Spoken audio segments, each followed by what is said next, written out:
So, I figure it's a relatively good way to kind of intro. It's like I know that there's been like changes to some of the ways that we use certain kinds of training. Like as an example, like when you were here last, we were using prong collars, now we're using flat collar. Yeah. What other changes have you observed? Because it's hard for me. I know, like there's, I was taught there's a distinction between come here or come and let's go.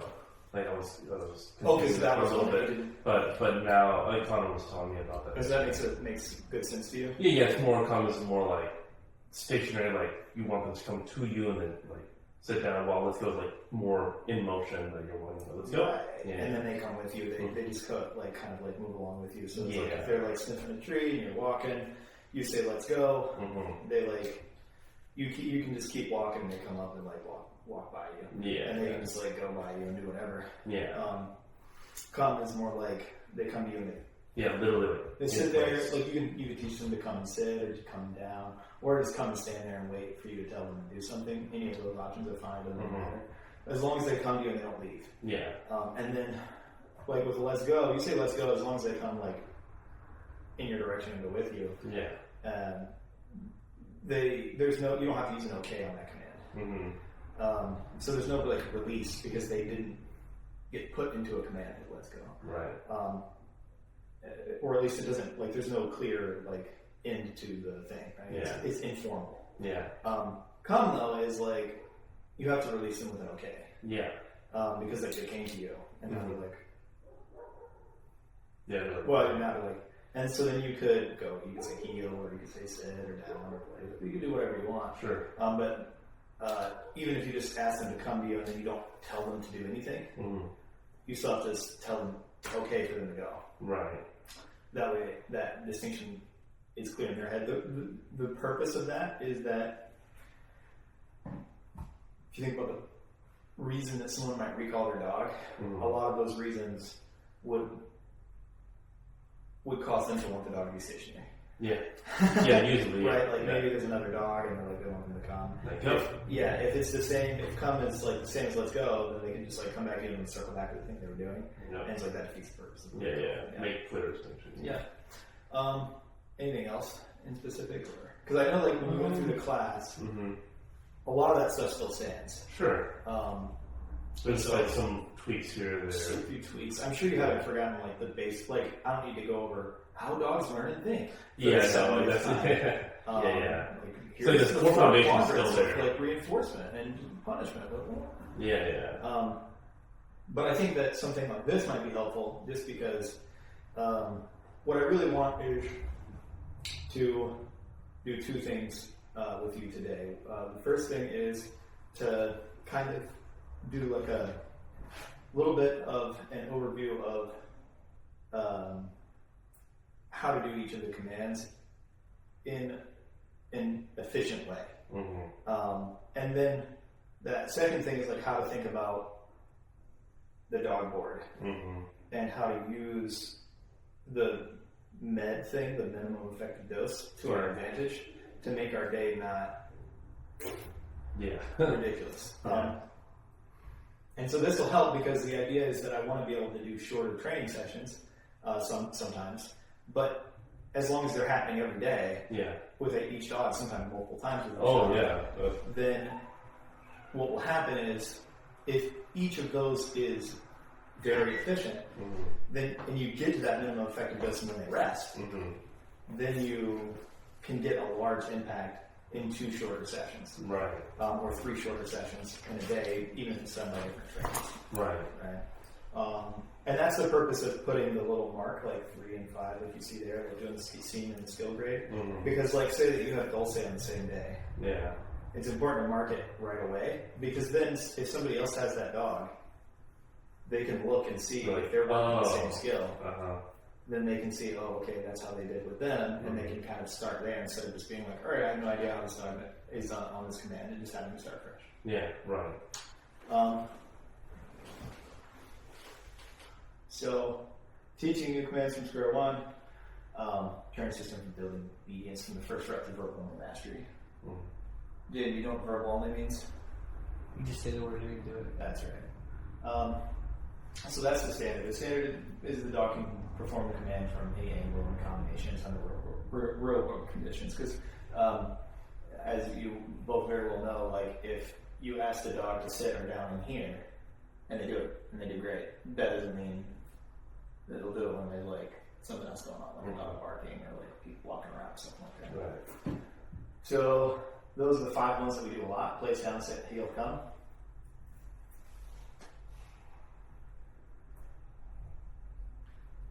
Okay.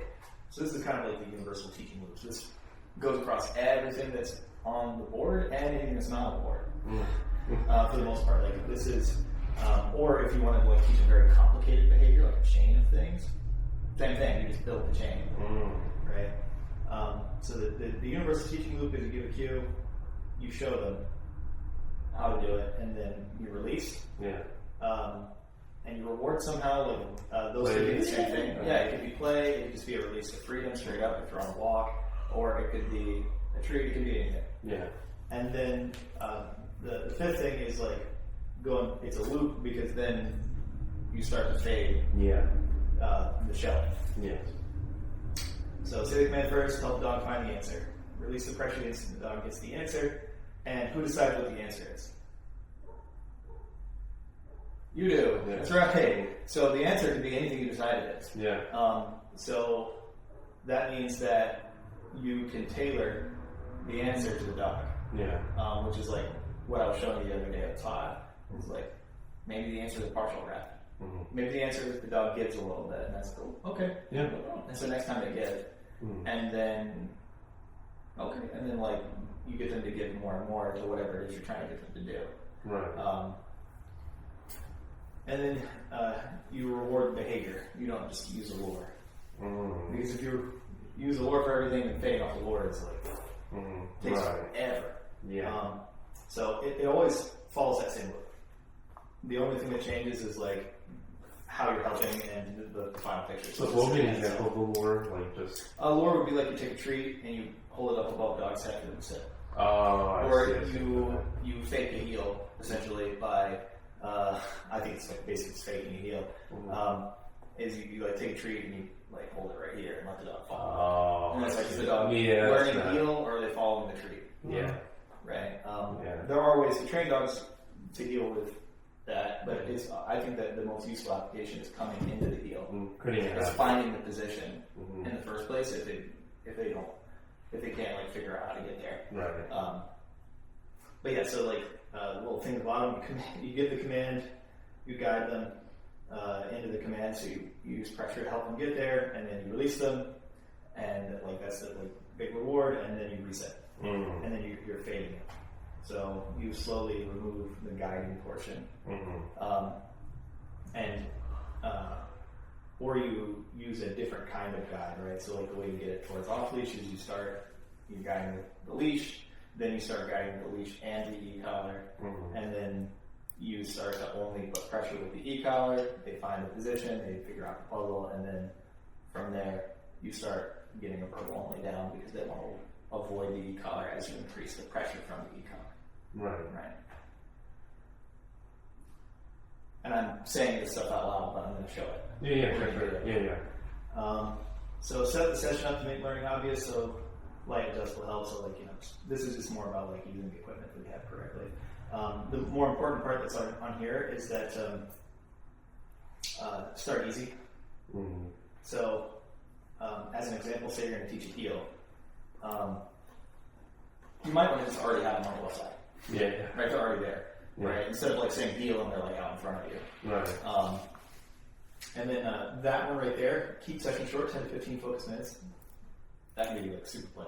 Right. Yeah. So you might only do like 4 or 5 reps, or maybe 6 or 7. It just depends on the dog and like their emotional state. But you might not. You don't need to do that many repetitions. Yeah. You just do a few, because you want to get clean ones. Because then, if we have 2 more sessions on the board with that dog, they're not like exhausted and suppressed when they go to the next person or they go back to you. Instead, they're like, oh yeah, cool. Yeah. Like they're fine afterwards because you're getting like whatever the cleanest rep you can get at like whatever stage you're at for the training thing that you're doing. So that's how you're getting the maximum effect out of the least time, least effort, right? But and so it's more mental effort than anything else. Like making sure you're doing the right thing with the dog and not just being like either not paying attention to the dog or just doing things. Right. Like just like doing reps. It's better to like spend that time figuring out like thinking about the dog and trying, well, okay, how do I make this more clear to the dog? So leash guidance, right? Pressure points the answer. So we like pressure, dog moves in the right direction, pressure turns off, reward lands on the page, right? So if they move in the right direction, right, that might be at first, or if they get the command correctly, so you just raise the criteria as you go, and then the pressure turns off when they hit the criteria that you decided on, right? And then when they do the behavior, boom, big reward. Pressure turns off, and there's a big reward. Right. So the release is where they get that's where they learn. So if there's pressure, and then they get to whatever it is, and the pressure turns off, they're like, oh, that's how I do it. Yeah, they learned this makes the pressure disappear, and then there's a big reward after. Yeah, plus you have a reward, yeah. And so like a big one here, not this, like don't drag them. So like dragging them is like you're just like literally just manhandling them. And then because like they don't, it's the more you can get them to do on their own, very often the quicker they figure it out. And so that might mean putting like pressure on them, pressure, but then they finally figure it out. Yeah. But if you just like it's like if I like it's like pick you up and put you in a chair. Yeah. Okay. Right? And then I say some nonsense word. Right? You're like, alright, I don't know. Yeah, you might not make that connection as quickly. Yeah. But if I'm like showing you and then you're like, oh, yeah, I kind of like I do it, you're like, oh, okay, I'm saying that. There's not as much of like a psychological like, oh, right. What the heck? Right. Where they're focused on just like, oh my god. They're more like, oh, okay, like you help them figure it out. Like, oh, okay, that's will be more pliable. Yeah. Obviously. It's like even with like the down, like even if they're resistant to a down, you will put pressure, but I guess it comes to a point where if they're just not getting it, then okay, well let's go back to baseline. Lower the criteria, try again, get that lower criteria, and then reward, because you get an opportunity. So like say that they're, like that's what we did with Todd. Yeah. It's like, alright, well he's not going to the down. Yeah. So like instead of being like and get into a wrestling match with the dog. Yeah, which will just freak them out. Yeah, that might just make it worse. Instead, just like get him to give a little bit. Yeah. Lower the criteria. Like, stop. Like in the front pause, like, oh. Yeah, stop, reset, lower the criteria, get him to go part of the way, or even just to give a little bit, and then go, okay, and then they're like, oh, so because the next time they'll give a little bit, and you can go a little further. Right, with whatever it is. Right. Same thing like nagging. Like that applies a lot to like as you start to raise the criteria, and the dog starts to know, and then, so say like they kind of like they know down. Like when you and I were out the other day, Jaden, and we were working with Todd. Like to me, it was clear that Todd like understood what down meant. Well, yeah. Right. But you say down. And he just looks away. He's kind of like, he's like, I don't know. He's not really doing it. And so then it's like, okay, well, we increase the pressure. Okay. Right? So don't just like nag, because then you get stuck. Yeah. You get stuck at that same level forever. Yeah. You won't go anywhere. Because there's no pressure. There's not enough pressure for them to want to avoid it and actually do it when you say it verbally. What did you do in that instance with Todd? When he was just I trimmed the e-collar a little. Oh, and then he did it? Yeah. Oh, okay. I had to help him a little bit with the leash and show him, and I did that a couple of times, and then like he started to get it with the higher like pressure because he at first he was like, and then he figured it out and moved it down, right? And then I think the last repetition like it was just like one like he said down, tap the e-collar, after like said tap the e-collar, dog moved it down, right? So you guide, you're clear with the guidance, you release it immediately. That's another thing. Like the faster you get them out of the, like when they're in it, don't like wait. Especially if it's the first time they've hit the down position, or they seem like they were unclear before, or they were kind of like starting to panic a little bit. Their emotional state, like boom, as soon as they hit it, give them a taste of freedom. Yeah, like as soon as they hit it, like it's about making that moment clear. Yeah, probably not to do something like that unless like they're really Well, if good they're at already it. verbal only down, Yeah. then yeah, start adding distance and distraction and duration stuff like that. But if they're not, Yeah, they're just starting. don't start adding duration. Yeah, no, because they're gonna freak out again. Yeah, then they're just learning to be suppressed. Mm-hmm. Like they need to learn like what to do first and be doing it verbal only. Then you start adding duration. Mm-hmm. Yeah, the minute they're in that position, okay, yeah. Yeah. And then reset. Mm-hmm. So, because like you teach the going into position first, Yeah. verbal only, and then you start adding duration. Yeah. Because you're raising the criteria. Yeah, because they got the command already. It's just how long can they stay in it. Right. Because if you raise the criteria before they understand the command, then some dogs will be fine with that, but some dogs will just learn to hate the command. Yeah. Right. All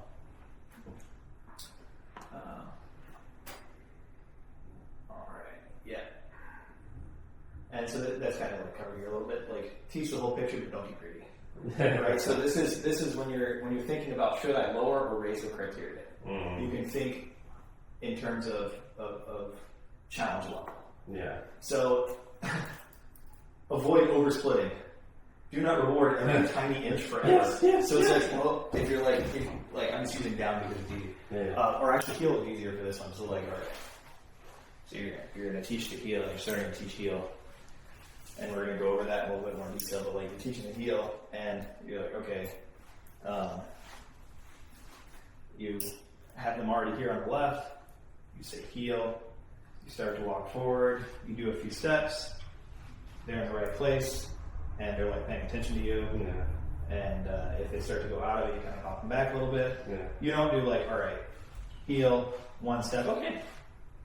No, Heel 2 steps, okay. Heel 3 no. steps, okay. Heel 4 steps, okay. Yeah. Like, maybe you're making it too granular. Yeah. You're oversplitting, right? Yeah. So you can start to show them the full behavior like pretty quickly. So you want to progress through it quickly. But you have on the other end like greedy. So like that's too slow if you make it super great. Like if you think about the down example, Sure. What if like the next rep that I did with Todd, like I did like another partial rep that was like a tiny bit more give, and then a tiny bit more give, and then like I ended the session. It's like, well, we left a lot of tape there. Oh yeah. Right? Because I could have done what I did, which is I did the partial, and then did the full thing and got it. Right? So you don't want to go too slow, but you don't want to get greedy either. So don't just like start going crazy. Like, don't like, oh, like, all right, we're going to take the leash off now, and if he doesn't do it, I'm just going to spin him. Yeah, no, they're going to be like what the 60, fuck? and just start like putting a bunch of pressure. It's like, okay, like you jump way ahead, you got greedy. Right. Or like, let me start adding a bunch of distractions. Let me start like jumping around and like, let me ask you to run by. And like you were just on the partial rep. Yeah. Right? And one of the things that I think is the one that we're the most guilty of, the one we do the most often, is we start adding duration before the dog understands the command. They don't go into a down. Yeah. But when we get them into the down position, we like make them stay there for 5 minutes. Right. Yeah. No. If you can't say down and they do a down, why are we adding a bunch of duration? Yeah. Right. Same thing with place. If we have never taught them place, or we've only done place a few times, and like I can't say place and they get on place time. Yeah. Should I make them stay on there for 10 minutes? No. I should make sure they understand the word place first. Yeah, even Hannah, I mean, just like I think it was with Anna, one of the first times, just she doesn't like place. But we're just like, for a few seconds, to go, oh, yeah, good. Yeah. And then like, put her up there. A few seconds. She goes up there, okay, place, and she gets up there, okay. She gets off, right? So that's kind of things like we're in the sweet spot. As for a real rep, the dog can solve with help, and then let confidence and speed build, right? Yeah. So you're that's the sweet spot is, but like I think that one important point there is solve. Yes. Solve means there's a challenge. They have to solve it. If there's zero frustration, you're not making any progress. Yeah. If they're not like having to like work at it at all, there's no puzzle to solve. You're not challenging the dog at all. They don't make any progress. Yeah. So that's the sweet spot. This dude's sleeping. No. Oh, okay. I was like, dude, you look like dead. Okay. So this is another one that's helpful. Mm-hmm. If the rep goes sideways, that happens a lot, right? If the rep goes sideways, the dog's just like all over the place. Like the dog just rolls over on its back, does whatever. Yeah. Reset. Yeah. A lot of times. Back to baseline. Just reset back to baseline. Get them in a good mood. Yeah, keep them in a good emotional state, and then like as long as you're, there's an exception to that. The main exception to that is if the dog knows it. Or you get the sense that the dog is giving you a behavior that it thinks is a way to get out of the pressure that's an alternative, right? So like if the dog is just like rolling over on its back, because every time it rolls over on its back, like everything ends and fine, there's no more pressure. Then just you might still reset a little bit and be like, hey, and like get them back up, but you kind of like then go back to it. Right. So Q plus help. So if the dog understands, yes, and reward and then fade. So you fade a notch. So you make it easier. Or sorry, you make it harder. You raise the criteria. If the dog doesn't understand, or they get tangled up, or they get frustrated, just abort. And then reset from an easier starting picture. Lower the criteria. Lower the criteria. Right? Yeah, places hard for them to just stay there a few seconds. Yeah, if you're getting but then it's always like observing the behavior they're getting. So like, if you think that it's from a bad emotional state, you probably aren't going to just reset right away. You're probably going to wait. Yeah. Or you might put them away. It just depends on how bad the emotional state is. But maybe you just have to determine, did I move into the greedy zone? Yeah, was I too greedy about it? Yeah. Or am I still in the productive challenge zone? And then you might not lower the criteria. If you have a good sense that you're in the productive challenge. And you have to observe and engage. You have to decide, can they do it or not? But if they're like really frustrated or something like that, and they clearly don't understand what you're trying to get them to do, go to an easier set of criteria. Right. And then like if they're successful with that, then try to like raise the criteria. Right. Okay, so this is a nice little progression way to think about it, right? So in the beginning, I see. the dog has no clarity, and there's lots of handler help. Yeah. No clarity, but lots of, so you have to help more. Yeah. But then as the dog gains clarity, you start fading. You're getting. You don't need to as much. Yeah. And so the standard, like the target is, I say down, or I say sit, or I say heel, or I say place, or whatever it is. And the verbal cue does all the work. I don't have to do anything. Yeah. So there's no leash help. There's no hand motion happening. There's no. This is one to pay attention to that I've been trying to work on myself more lately. Is I've noticed that like even like if I do control my hand motion and I don't use the leash or anything else, body lean. I do that sometimes unconsciously, where I like standing here and I sit down. Great. I'm not pointing. I'm not using the e-collar, using the leash, but maybe I go down. Down. Yeah. And then they're like, they're going down. But then if I just go down, they're like, yeah. Because they're waiting for, they're waiting taking the cue off the body lean, right? Yeah. Don't want them to be dependent on. You don't want them to be dependent on anything that you would then have to teach the client other than the word, right? Yeah. Because then you start having to teach the client all this other stuff. I actually, during my private lesson on Monday, I showed her how that works. Because like the dogs seem to be getting better at the middle command, and then I did another rep and it looked horrible. The dog was terrible. And I looked and I was like, that was a better rep than the last one. Like the dog went more for it. Yeah. And she, I don't understand how that can be true. And I was like, look, watch. I'm like, here's the thing. I'm trying to get it to this stand. I basically explained the target stand. Right? I'm trying to get it to there. I'm like, as a trainer, I can take the dog. I'm like, I can make it look like the dog is awesome in the middle. Sure. And I show it. I was like, watch. And I did the middle, and the dog did it smooth. Yeah. Beautiful, easy. Yeah. I'm like, you can't do that. It's because like you don't know how to like cleanly help the dog. Yeah. Because what I did was I did a bunch of stuff that she isn't even like able to see. Yeah. She doesn't even know what to look for. She can't pick up on it. Yeah.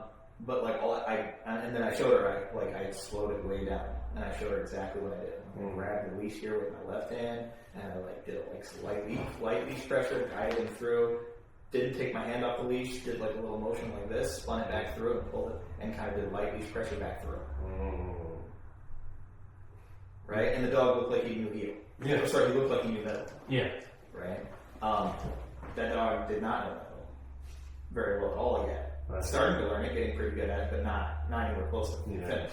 I'm like, if I say middle, he's not going to do it. Yeah. So the reason the other rep was better was because it was in the productive challenge zone. The other one was in the too slow zone, where I made it look perfect. Right.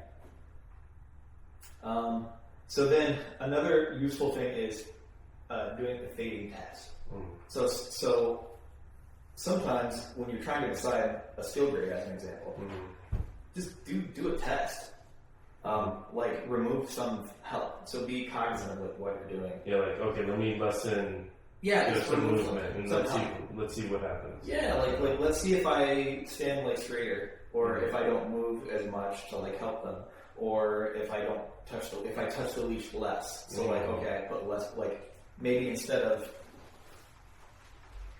if I'm doing like a down, if I'm doing like a down, like maybe I've been doing this down, and then maybe all I do is this down.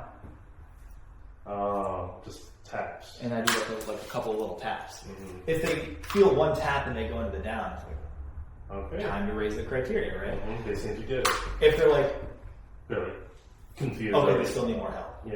Right. And so then maybe I increase pressure a little bit, and they get it smoothly with that increased pressure, and then maybe I start like making it a little more. Like that's when I probably start doing like okay, I'm gonna like tap the ECOG a little bit, get them to go down into it, and then okay, and then I try that fade test again, and then they get it. Ooh, There you go. So think along the chain of the things you're doing, and start like implementing those little tests. Like, do a little test, see where they're at with it. Yeah. And see whether or not you can raise or lower, or you need a lower criteria. Fail safe if fading creates confusion. Yeah, just help them learn extra. That's what I said. Right. All right. So then the idea is that you apply that same blueprint to everything. Yeah. Right. So like Yeah, pretty much. Yeah. move into a target. Right. So you cue, you guide, you release, you reward, you reset. You basically do that same thing for all of them. Down, bodies down to the floor. You cue, you guide, release, reward, reset. It's all the same thing. Yes. Sit, position plus motion, return to handler. It's all the same thing. Right. So it's the same teaching process. It's just a different final picture. So, and this is good because it will enable you, if you think in these terms, all you have to do to like, okay, say you want to teach a dog something you've never taught any dog ever. That happens to me sometimes, like where they're like, well, I kind of want to like do it like this. Okay, never done that before. All right, so then, but then you can take this and say, all right, well, what's the final picture? That's your first question. And then say, all right, well, what's the smallest way? Like, what's the like partial version of that? And how can I show the dog? And then you show them the picture, you guide them with the pressure, and then you fade the help until you get just the clean vertical cue. Right. You just tell them to do it. And they do Right. it. So, yeah, so like with place, you guide them to the object, there's pressure when the feet are on the platform, you reward while they're on the place, good job, woo. Okay, and then do it again. And then if you want to start getting it where you don't have to point at the place cot or put them on the place cot with leash pressure, you do the same thing. You start to slowly remove the fade training out. wheels. Yep, you remove the training wheels. Off, and then until they get it. Yep, exactly. Oh yeah, don't rush sitting from far away or staying on there for like forever. Oh yeah, sure. Make stepping on and staying there for a little bit. Like that's one where you can start to add a little bit more duration with faster, but just make getting on there easy and obvious. So they're just sitting, they're displaced. Yeah. Down plus sit, same thing. You're guiding toward the floor. You're releasing as elbows and body commit. So you maybe get elbows first, then you get body, or maybe like the smallest possible one is you just get them to give. Yeah. A little bit, right? Guide in the sit picture, word play position, reset. Sit's normally like one clean thing. There's not a lot of progressions there. Sure. You're just fading, leash help, and cover help. Yeah, pretty much. But the command most people can get their dogs to do. Yep. And then for sitting down, you like a later challenge once they're good at it, is you just start like getting them to like you start switching between the two. So like you do a sit and then you go down because sometimes you know how they get confused and go down. Sit and say down. If you do them like alternate between them, then that's good. And then you start doing it in motion. So you're like walking along together, and then you just say sit, or you say down, and you start enforcing that they do it in motion even if you keep moving. Right. Has Finn been out? Jack? Oh, he is sleeping now. David, has Finn been out? No. Can you take Finn out? Yeah. Thank you. Just take him out to the yard. I'm knocking out. Yeah, take him out to the yard real quick. And just let him like walk around because he just stood up and is looking at the fence now. That means he's probably going to take a massive diarrhea. Oh, fun. If we don't let him out right now. You already know. Okay, so heel. We're going to go over this a little bit more in depth. Sure. It's essentially the same thing. You show a few steps. So you don't reduce it 1 inch at a time, but you do start like smaller because if you think about it, it's the same as anything else. It's the same as sitting down. The only difference is you're moving. It's still a position you're supposed to maintain. And then the body help that you're fading is like, are you like using your body like to adjust your feet? Make sure you're not heeling to them. And then test where the verb cue carries it. Like if you say heel, one of the cleanest ways to do it is if you stop. Right. Or if you slow down, do they go ahead? Yes. Like you have to see if they stop and then. Or if you speed up and they fade behind you, do they keep up with you or not? So very pace and stop and stuff like that, and see if they follow or turn. Yeah. Any of those things are ways to test it, and then you can correct if they don't follow. Right. Use come. Okay, I'm guilty of that. That's happening. Yeah. So you start close. Get down guided up into the direction.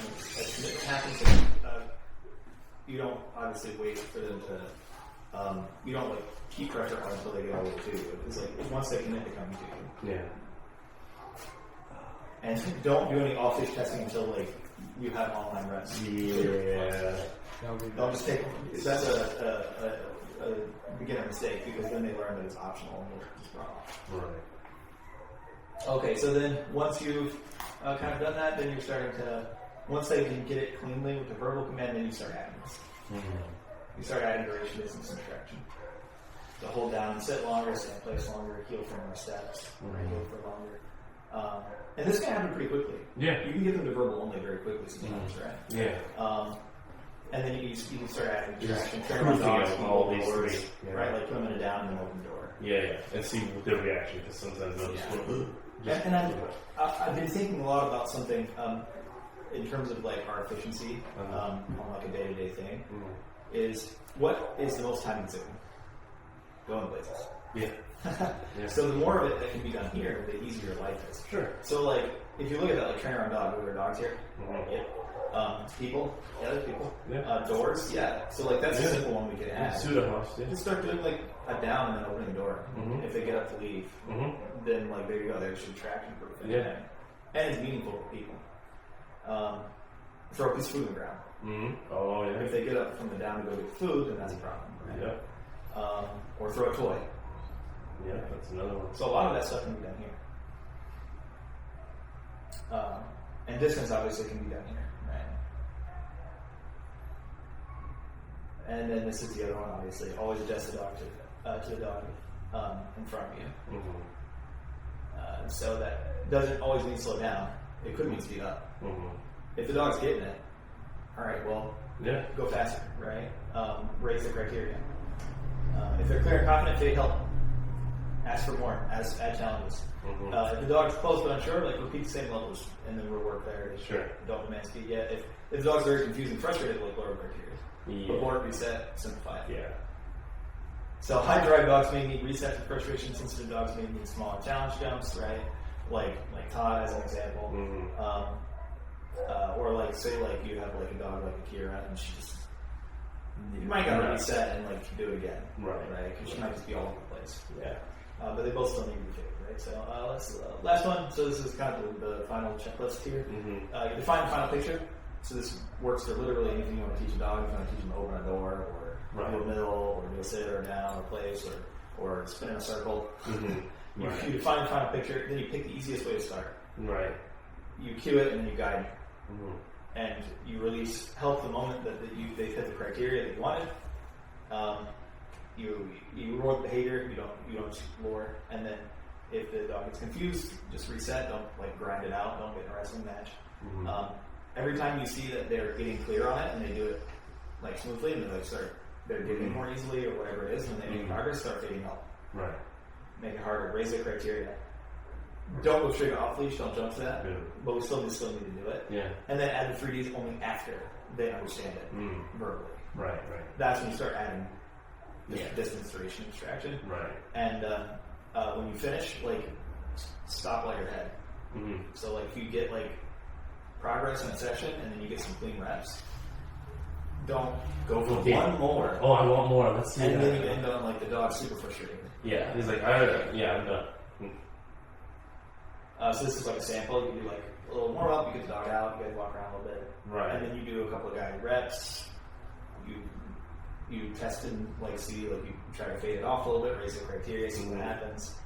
You challenge, and then you do like whatever the best you can get out of that session is. Yeah, so start with no behavior engagement, show the command clearly, keep your clean, reduce. Try reducing leash help and see what happens, or whatever help you're getting. Try to reduce it and see what they get, and then try like a small increase. Right. Try to raise the criteria a little bit so you get, and then end on something that they're clear on. And then they go forward. Right. And choose one command per block. That's already right. Yeah. And then track what helped fade successfully. That's what the skill grade and skill grades are. So don't ask how I can teach the command, but ask what's the final picture and what's the cleanest way to help the dog find it. And so that might be different for each dog. Right. But the final picture should always be a verbal cue, and like you can ask the dog to do it. Like the dog's standing over there, and you ask them to down, and they know to down, they know to sit, they go to place. Right. And that you can do different commands. Like ideally, you could be like sit, and they sit, and then you could be like down, and you could be like place, and they go into place. And then making it real world, which is what the scenes are for. Right. And putting in distance, duration, abstraction. That's it for that one. So sweet. I think that's very useful. I think that helps. Like just bring a bit more clarity. Yeah, bring more clarity to what we're doing. Yeah. There's one other. Not that one. Not that one. Not that one. Not that one. Not that one. No.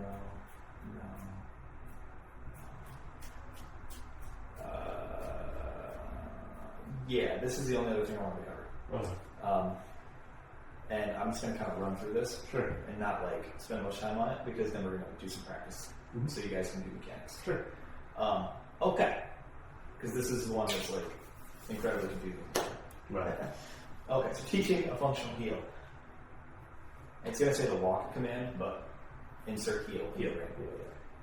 So the position is they walk on the left side. Yeah. I mean, is that the preferred side? Yeah, only left. Okay. And you do pressure and release, so it's the same things. Pressure marks the boundary. And make sure that each pressure turns off on the side. Yeah, left side. Yeah, pro tip. Yeah, left side so they get pushed into you if you do use the cover, right? If the dog's in the boundary, pressure's off. If the dog is out of the boundary, pressure's on. Simple as that. Right. And then fulfillment is like, boom, like dog is go to something else. Yeah. this is what it's not. No competition heel. Mm-hmm.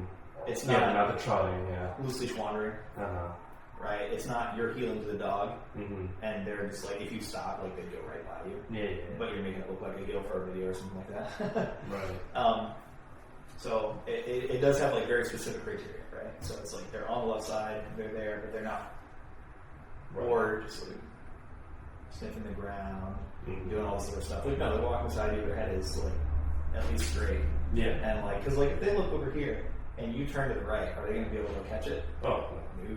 Right? So we don't want to allow that, right? Yeah. Clear commands, so they need to learn obligation clarity, not just like following the food or following the toy. So half a session can be like just obedience, and then half can be like playing training, so you can alternate too. Okay, so this is useful. So when you're first starting to teach it, like you want to be like low abstraction. Definitely have to put your leash on. Dogs on the left already when you give the command. Obviously, always verbal first, so you give the cue, and then they walk beside you for a minute. It's like short reps. So they walk beside you for just like a short period of time. You do a little test, like you want to like at least get one little like maybe slow down a little bit, right? And they go by it, and you pop them back in, and then they walk beside you for a minute again, and then like boom. Yeah, so if I go too far, then I need to come a little closer. Too far, because like think of it this way: like if you just like started like they were on your left, and you said heel, and they started walking, and you walked beside each other for a second, and they never found the boundary, like, and then you said okay. I've done this before, and then I say okay, and they just like keep walking, and they didn't even notice that I said it like that. Right. Right. Yeah. So instead, I say okay, and then like they're walking beside me in the right position. And then, like, I slow down a little bit, they hit the boundary, I pop them back a little bit, and then I do that again, and then I say, okay. Right? Once I see they're paying attention to me. Yeah.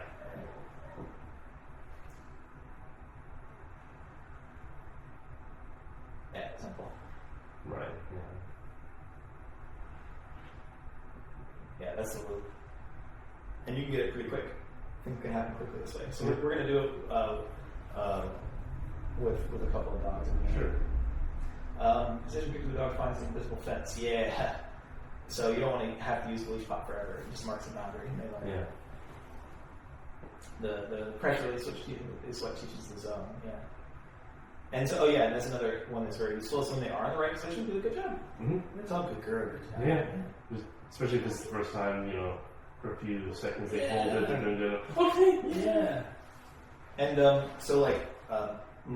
I'll be honest, like my problem in the past was that if you remember back to one of the slides in the original one, is I actually I wasn't having problems with clarity anymore. I wasn't having problems with being too greedy, and I wasn't having problems with like faking it or any of that stuff anymore. My problem was oversplitting. I was going too slow. I wasn't giving enough challenges, so the dog was staying in the same place for too long. I see. They weren't learning fast enough. But so like if they like go way out, so like just like pay attention. Like, are they sniffing? Are they going super wide? Are they like fading backwards or going too far forwards? Like what are they doing? Right. Make sure they stay in that zone and you're really reinforcing it. Hand mechanics, trainers must coach. So this is what we're going to work on a little bit. So verbal first, say the command before we chant. And help get the dog chant. Stand tall. If you crouch, hover, or lower with your body, right? That's really easy to do. Yeah.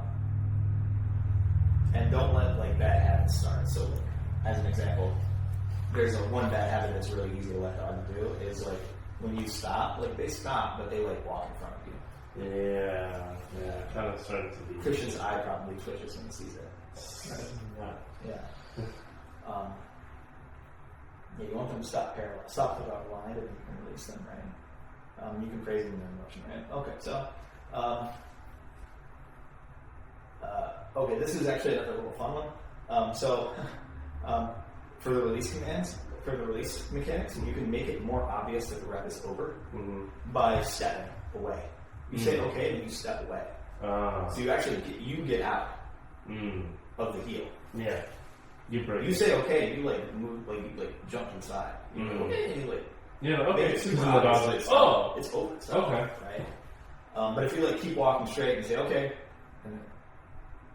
yes, huh? And they like stay at the heel because they're like, oh, there's like a trick or something. Yeah, because you're still walking.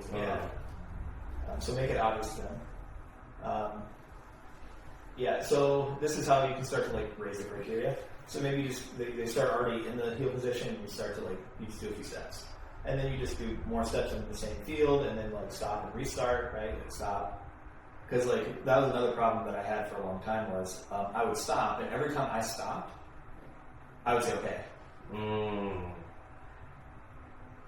But then in real life, you think, okay, well, you should stop, and then you should be able to, like, if you didn't say okay, you should be able to start walking again, and they don't go out, they stay in the heel.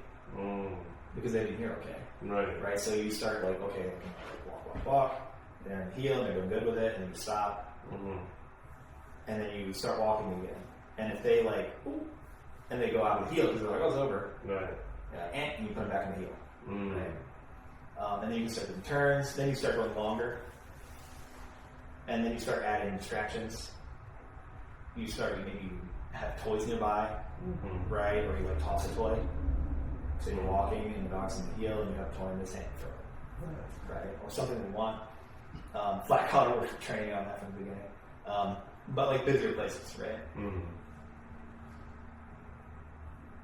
Okay. Yeah, so stop, restart, and turn. Stop parallel, stop, blah, blah, blah. Pause, walk again. Turn, start doing like smaller turns, and then you can start doing full body straight. Okay. Right. That's another one I'm getting used to. Yeah. No nose. Yeah, and then troubleshooting. So the dog, these are the different mistakes the dog can make.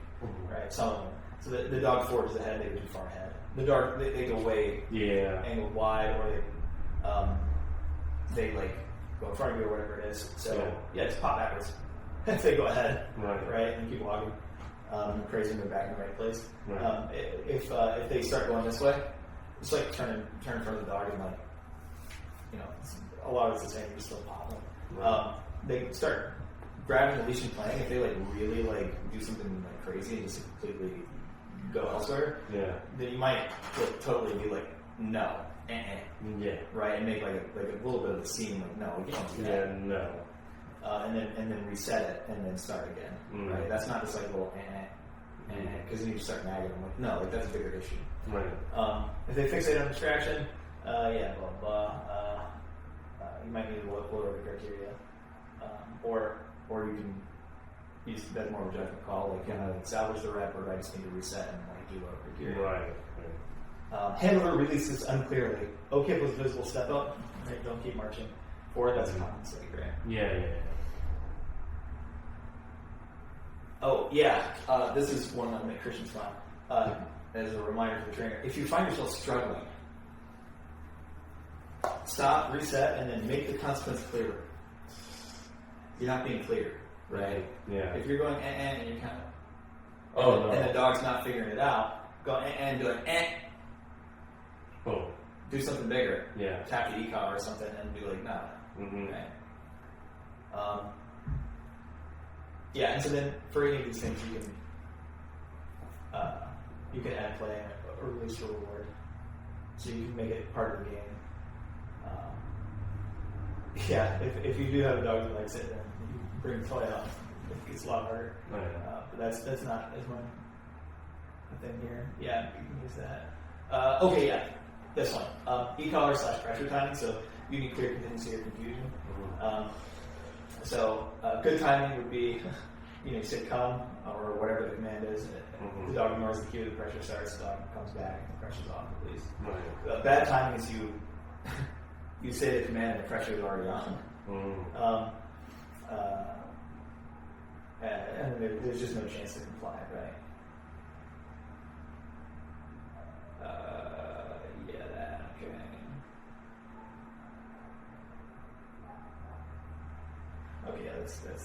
That's all good. All right. That's all we're going to cover. No, thank you. Hopefully that was helpful. Yeah, it was. we can. I'm gonna go. Okay, you guys just gather your equipment, and then we'll start doing some stuff. Here or We'll do it out in the little train there. okay.